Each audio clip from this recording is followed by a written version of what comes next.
الله تعالی فرمایي کله چې انسان ته لږ غوندې تکلیف ورسیږي نو بیا ما یادوي، او کله چې موږ هغه ته د خپل طرف نه نعمت ورکړو نو بیا وایي دا خو ما ته د خپل علم په اساس راکړی شو.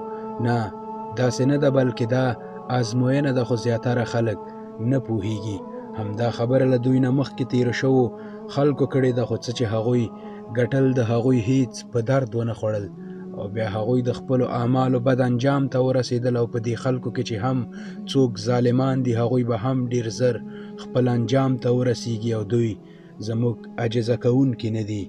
آیا دوی نه پوهیږي چې د الله چاته خوښه شي روزي پراخوي، او چاته چې خوښه شي تنګوي؟ او په دې کې د هغه خلکو دپاره ډېرې نښې دي کومو خلکو چې ایمان راوړی. او ای نبی صلی الله علیه وسلم، زما هغه مؤمنانو بندگانو ته چې په خپلو ځانونو یې ظلم کړی ده ووایه چې د الله د رحمت نه مه ناهیلي کیږئ، په یقیني ډول چې الله ټولې ګناوې بخي، هغه ښه بخښونکی او ډېر مهربان دی. تاسې د خپل رب لوري ته راوګرځئ او د هغه حکم ومنئ، مخکې له دې چې په تاسې عذاب راشي، او بیا تاسې ته له یو خوا نه هم مرسته نه وي. او د خپل رب را لیږل شوي کتاب یعنې قرآن پیروي وکړئ، مخکې له دې چې په تاسې عذاب راشي او تاسې خبر هم نه یئ.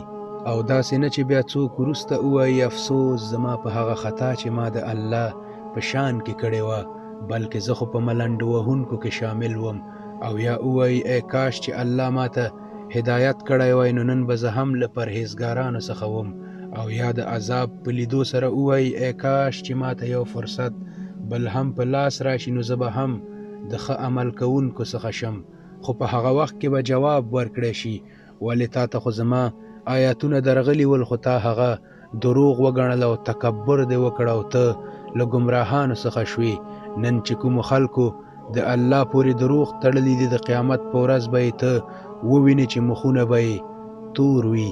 نو آیا تاسې دا ګمان کوئ چې په دوزخ کې د لوی کوونکو نافرمانه کافرانو دپاره کافي ځای نشته؟ او د برعکس کومو خلکو چې دلته پرهیزګاري کړې ده، د هغوی د کامیابۍ د اسبابو له امله به الله هغوی ته نجات ورکړي، او هغوی ته به هیڅ تکلیف ونه رسیږي، او هغوی به غمجن نه وي.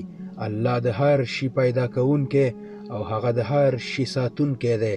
د ځمکو او د اسمانونو د خزانو کلیانې له الله سره دي. او کوم خلک چې د الله په آیاتونو کافر شوي دي، همغوی په تاوان کې غورځېدونکي دي. السلام علیکم.